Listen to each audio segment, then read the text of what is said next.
Are you starting to dread the stairs, or maybe your legs just feel heavy, a bit shaky after, just a short walk? Yeah, or finding that standing for a while, maybe watching something or just chatting, it feels like running a marathon almost. Exactly. And we've all heard it, right? Right. Oh, that's just normal aging. Just accept it. But here's the thing, and this really jumped out from the sources. The shocking truth is that weak legs, they're not just a standard part of getting older. Absolutely not. Mm. They're actually a serious warning sign, an unmistakable one. That's it. This isn't just feeling tired. It's like a red flag your body's waving, signaling something's breaking down. It could be strength, could be circulation. Nerve function, even nutrient levels, key ones. Right. And we have to pay attention because ignoring that weakness, well, it leads straight to really dangerous falls, losing mobility. And ultimately losing your independence much faster. It's a serious path. So what's crucial here, I think, is moving past just that vague feeling of weakness. Yeah, that's too general. Leg weakness isn't just one thing. It's usually one of, well, 5 distinct underlying issues, either physical or chemical. Okay, so our mission today is to really dig into those specific causes, identify them. Exactly. So you can take targeted, natural steps to actually reverse the problem. Okay, we've distilled these 5 reasons from the sources, and we're going to unpack them logically.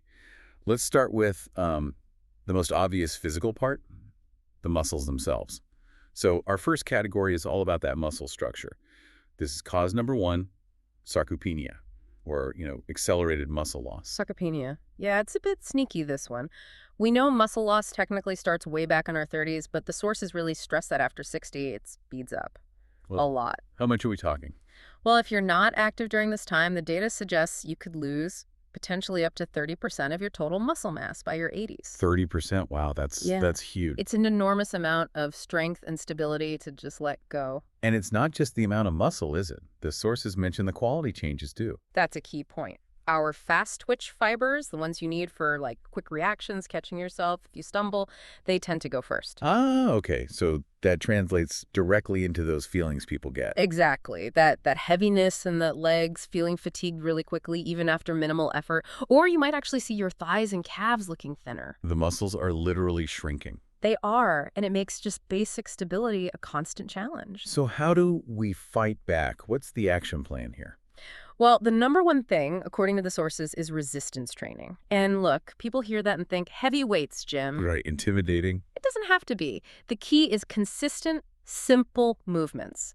Things like chair squats, just getting up and down, simple leg lifts while you're watching TV, using resistance bands. Okay. Consistency with those simple things. Way more powerful than, hitting the gym hard once in a while. That makes sense. Consistency over intensity. But muscles need fuel, right, Yeah. to repair. Mhm. What about diet? Oh, diet is absolutely critical. You have to prioritize protein. We're talking lean meats, eggs, fish, dairy, nuts, legumes, the usual suspects. Mhm. And some sources even suggest timing it. Try to get some protein in shortly after you do your movement and your exercises. It helps maximize that repair process. Good tip. And don't forget just plain movement, even 10, 15 minutes of walking each day. It signals to those muscle fibers, hey, we still need you. Okay, that connects nicely from the muscle itself to the scaffolding holding it up, the spine. I was really interested when the sources brought this up. Can leg weakness really start all the way up in my lower back? It absolutely can. And that brings us neatly to cause number 2, spinal problems, things like sciatica or maybe herniated discs. Okay. It's fascinating, really, how much that lower back area influences leg strength. People often don't connect the two. It's like the command center. So it's a mechanical issue then, like someone's Uh-huh. getting pinched. Precisely. We're talking about the lumbar spine, the lower back, Yeah. due to things like, a herniated disc, or maybe spinal stenosis, that's narrowing of the spinal canal, often age-related, or even just years of poor posture. These things can start to compress, to pinch the nerves that travel down from the spine into your legs. Right. And when those critical nerves get squeezed, the signals telling your leg muscles to fire, to contract, to stabilize, they just don't get through correctly. So the brain's sending the message, be strong, but the wiring's faulty. You got it. The signal is getting garbled or blocked. And the symptoms here sound quite specific. This isn't just general tiredness. No, it's often quite distinct. You might feel pain that radiates. It often starts in the buttock area and shoots down one leg. Sometimes both, but often one. Okay. Or you could experience numbness, that persistent tingling, maybe in the feet. Yeah. or just that very clear feeling that one leg is noticeably weaker than the other. That's a big clue. It really is. And the fix, it's all about taking the pressure off those nerves. How do we do that? Gentle stretches are key. Things like the knee to chest stretch while lying down, or seated spinal twists, just gentle movements to kind of decompress the spine a bit. Okay. But honestly, the most critical advice is often about lifestyle. Avoid sitting for really long stretches without moving. That's hard these days. It is, but it's crucial. If you have to sit, use good lumbar support, maintain that natural curve in your lower back, and think of sitting like using a timer. Set a rule. Stand up, move around every 30 minutes. Just prevent that compression from setting in. Okay, so we've covered the muscle structure and the spinal support. Yeah. Now let's shift gears.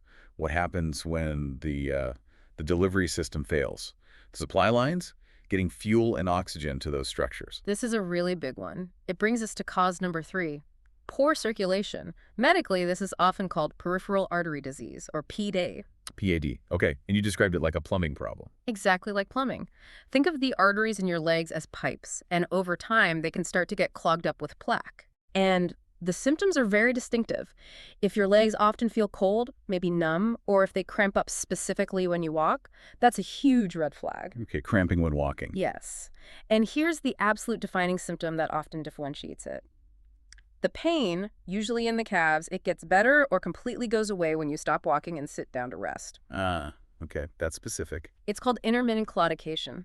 And it tells us exactly what's going on, that plaque buildup is narrowing the arteries, restricting blood flow. So the muscles aren't getting enough oxygen when they work harder. Precisely. During exercise, like walking, the muscles scream for more fuel, more oxygen. But the narrowed arteries just can't deliver enough. The demand outstrips the supply. When you rest, the demand drops, supply catches up, pain goes away. Makes sense. And the sources warn, this isn't just about leg pain. Severe, untreated PAD means those tissues aren't getting enough oxygen, which can lead to slow healing wounds or infections. Plus, it dramatically increases your risk for heart attack and stroke, because that plaque buildup usually isn't just in your legs, it's likely elsewhere too. Okay, that's serious. So the fixes. It must be about improving that flow. It is all about boosting blood flow and encouraging the body, actually, to find ways around the blockages. Wow. Daily walking. Believe it or not, even though walking causes the pain initially, being consistent with it actually stimulates the growth of tiny new blood vessels collaterals that bypass the blocked areas. Wow, the body adapts. It does. Also, stay really well hydrated, drink plenty of water, and cut back on salt. Less salt means less water retention, less swelling in the legs, which eases pressure on the whole system down there. Simple things. Simple, but effective. Elevating your legs when you rest, putting your feet up above heart level, or even warm foot soaks or a gentle massage can help temporarily open up those constricted vessels. All right, we've done structure support, plumbing. Now let's talk about the electrics, the wiring, the signals. This sounds like cause number 4. Nerve damage or peripheral neuropathy. You got it. This is where we need to ask. Is the weakness you're feeling a physical limitation, or is it more like a signaling error, a communication breakdown? Okay, and how would that feel different? Well, if your legs feel numb, or you get that pins and needles tingling, or maybe a painful burning sensation that points towards nerves, or sometimes people describe this really strange feeling like they're walking on cotton balls or a sponge. Disconnected. Exactly. It's like the feedback from your feet to your brain isn't accurate. The wiring is malfunctioning. Sounds quite specific. Is this common? Surprisingly common, the sources indicate peripheral neuropathy affects nearly 1 out of every 3 seniors. Wow, what causes it? A major culprit is high blood sugar, especially if it's not well managed over time, often linked to diabetes. How does sugar damage nerves? High blood sugar causes damage to the tiny blood vessels that supply the nerves. It essentially starves the nerve endings of oxygen and nutrients. Over time, this damages the nerves themselves, causing them to misfire, send false pain signals, or just stop sending signals altogether. Okay. And the sources mentioned another factor, right? A nutrient. Yes, absolutely. Low levels of vitamin B12. This is a big one for nerve health. Why B12 specifically? B12 is crucial for making myelin. That's the protective fatty sheath that coats our nerve fibers like insulation on a wire. If you're deficient in B12, that myelin sheath can degrade. And when it does, the nerve signals slow down, they get jumpy, unreliable, leads directly to weakness, numbness, tingling. Okay, so the actions have to target those root causes. blood sugar, and B12. Exactly. First, if you have diabetes or prediabetes, rigorous blood sugar monitoring and management is absolutely paramount, non-negotiable. Right. Second, ensure you're getting enough B12. Good dietary sources include eggs, dairy products, fortified cereals, lean meats. Leafy greens are great, but not the best B12 source, so you really need those animal products or fortified foods, or potentially a supplement if levels are low. Got it. Anything else to avoid? Yes, excessive alcohol. Alcohol is directly toxic to peripheral nerves and can significantly worsen any existing neuropathy. So, moderation is key, or avoidance if damage is already present. Okay, structure, support, plumbing, wiring. Yeah. We've covered a lot of ground. Now, cause number 5. This one feels different. The sources talked about almost like a chemical reason for sudden weakness, like the body's battery running low. That's a great way to put it. This is about a fundamental chemical imbalance in your body's operating system. We're talking electrolyte imbalance, specifically looking at magnesium and potassium deficiencies. Oh, electrolytes. Hmm? And this connects to that classic symptom, doesn't it? The sudden, awful leg cramp in the middle of the night. Exactly, that jolting Charlie horse. Yeah. Or maybe just feeling intensely shaky or weak, seemingly out of nowhere, even if you haven't really done much physically. Why are these two minerals so important, magnesium and potassium? They are like the body's electrical switches, especially for muscles. Potassium, for instance, is absolutely essential for allowing muscles to contract properly and then relax smoothly. If you're low on potassium, you get muscle spasms, cramps, generalized weakness. And worryingly, it can even mess with your heart rhythm. And magnesium. Magnesium is key for muscle relaxation. It helps counterbalance the contraction. So a lack of magnesium often leads to muscle twitching, fasciculations, persistent fatigue. And interestingly, it's often linked with feelings of anxiety and poor sleep, too. Huh. So what causes us to suddenly become deficient in these vital minerals? Sometimes it's surprisingly simple. Chronic dehydration is a big one. If you're not drinking enough water, the mineral concentrations in your body get thrown off. Right. Also, certain common medications can contribute. Diuretics, often used for high blood pressure, they work by flushing excess fluid, but sometimes they flush out potassium and magnesium along with it. Ah, an unintended consequence. Exactly. Or it could simply be a diet lacking in mineral-rich whole foods over the long term. Okay, so the fixes here sound pretty direct and thankfully involve food. They do. Very actionable. To boost potassium, think bananas, oranges, potatoes, spinach, avocados, lots of fruits and vegetables. Okay. For magnesium, focus on things like almonds, other nuts and seeds, dark chocolate, the good stuff, 70% cacao or higher. Whole grains, beans, legumes are also great sources. And hydration, obviously. Always. Drink plenty of water. Dehydration just makes any imbalance worse. The sources also had a really neat practical tip for magnesium. Oh yeah, the Epsom salt bath. Epsom salts are magnesium sulfate. Soaking in a warm bath with them allows some magnesium to actually be absorbed through your skin. Directly relaxing the muscles. Exactly. It can be really helpful for relaxing tense muscles, maybe preventing some of those nighttime cramps. A simple, natural approach to a chemical issue causing physical symptoms. So if we take a step back and look at the whole picture, all 5 of these reasons we've discussed, sarcopenia, the spinal issues, the circulation problems, PAD, the nerve damage, neuropathy, and these electrolyte imbalances. They're all connected, aren't they? Tightly interconnected. It really proves that leg weakness is rarely just one isolated thing. It's more like a whole body warning sign. It demands looking at the bigger picture.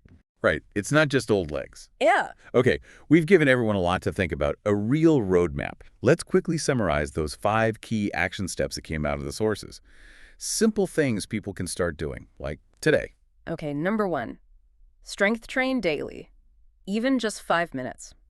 Fight that sarcopenia with simple chair squats or leg lifts. Consistency is key. 2. Eat for muscle and nerves.